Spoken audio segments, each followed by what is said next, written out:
Kita masuk ke lebih dalam lagi tentang subconscious mind, karena 88% tindakan kita kontribusi pikiran bawah sadar. Kita wajib mengenal apa itu pikiran bawah sadar dan bagaimana program software terpasang pada pikiran bawah sadar kita. Ketika manusia baru lahir, di belahan bumi manapun manusia itu lahir, dari suku apapun dan dari tingkat strata ekonomi keluarga level apapun, dari tingkat strata ilmu pengetahuan keluarga dari level apapun, sang jabang bayi softwarenya masih kosong. Disinilah 5 tahun pertama manusia diinstal kebenaran dalam tanda petik versi lingkungan dan orang tuanya yang akan dia bawa sepanjang hidupnya. Kita bahas lebih rinci sedikit tentang pikiran sang anak. Seorang anak terlahir di dunia tanpa merasa takut, kecuali rasa takut akan gelap dan rasa takut akan suara keras. Semua ketakutan yang lain pasti dipelajarinya ketika dia tumbuh menjadi dewasa. Lama kita tidak membicarakan mengenai ilmu aplikasi psikologi ini. Sesekali menyambar ilmu ini boleh ya. Mungkin ada manfaatnya dalam saya mengingatkan diri saya sendiri dan Anda sahabat yang membutuhkannya. Ini bukan ilmu canggih, ini hanya pengetahuan sederhana. Kali ini kita membahas tentang rasa takut. Rasa takut itu sangat dominan di dalam mempengaruhi orang lain. Dalam bahasa kerennya, fear factors. Dunia advertising, dunia politik, dunia bisnis mengeksploiti rasa takut ini menjadi komoditas dalam tanda petik belanja. Ketakutan akan kelangkaan barang, ketakutan akan keterbatasan membuat perilaku menumpuk barang, dan ini terjadi di dalam semua orang, terutama para wanita yang terus dieksploiti rasa takutnya ini. Saya bercontoh bahwa iklan yang paling efektif di kelas retail adalah yang mengeksploitir rasa takut. Misalnya, iklan pasta gigi dari merek ternama menceritakan akan kuman jahat yang akan menggerogoti gigi sang anak. Dan ini diulang-ulangi, ditakut-takuti walau terlihat sains. Lalu pasta gigi ini solusinya bagi para ibu. Dan percaya saya, mayoritas wanita kebeli dengan iklan itu. Kita lanjut tentang pelajaran mengeksploitir rasa takut sebentar lagi setelah memahami keilmuan takut ini.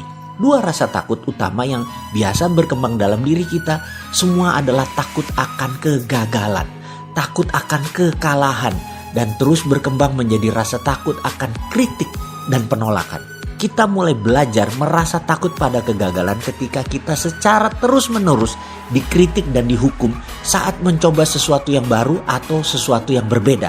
Kita dibentak dan kita dilarang-larang. Jangan, jauh-jauh dari sana, hentikan, letakkan.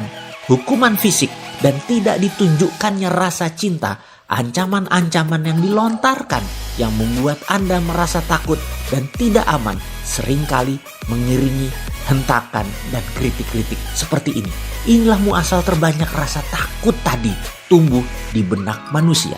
Dengan segera kita akan percaya bahwa kita terlalu kecil, terlalu lemah, tidak kompeten, tidak cukup pandai, dan tidak mampu untuk melakukan segala sesuatu yang baru atau berbeda dengan yang lain.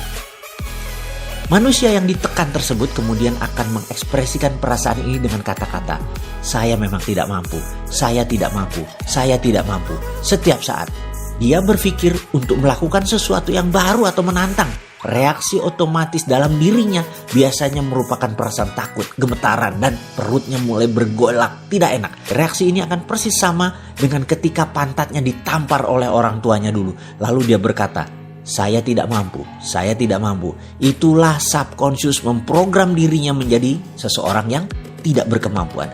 Rasa takut akan kegagalan adalah penyebab utama dari kegagalan yang terjadi pada masa dewasanya nanti. Sebagai akibat dari kritik destruktif yang sering seseorang terima pada masa kecil. Kemudian dirinya menjadi seorang dewasa yang cenderung tidak berani melakukan banyak hal. Orang tersebut tidak mampu menunjukkan seluruh potensi dirinya yang dimilikinya secara maksimal. Orang tersebut akan berhenti bahkan sebelum dia memulai mengerjakan sesuatu untuk pertama kalinya.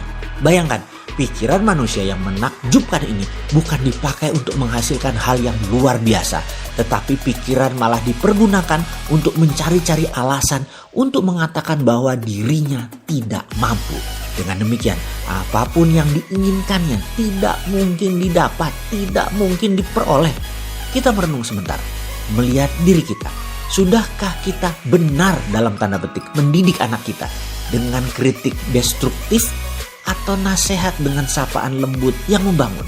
Apakah dulu dalam menerima didikan kita dibentak, kita dihardik, kita dimaki, baik oleh lingkungan ataupun oleh keluarga, dan kita memilih menerimanya.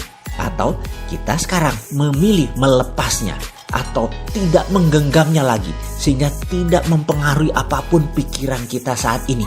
Kita pikirannya tetap bersih atau masih membekas sehingga kita didominasi oleh driven fear, rasa takut ini. Faktor inilah yang membentuk 5 tahun pertama kehidupan manusia. Saya tidak akan bertanya di level mana Anda berada. Apakah keluarga penuh cinta? Apakah keluarga penuh persaingan? Apakah keluarga penuh curiga? Apakah keluarga penuh makian? Apapun itu kita tidak bahas dalam video ini.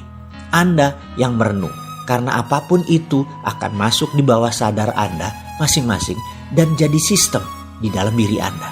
Jadi tugas berikutnya adalah Anda merenung. Anda lihat, Anda catat. Apapun yang jelek tadi, percaya saya, ke depan kita ubah.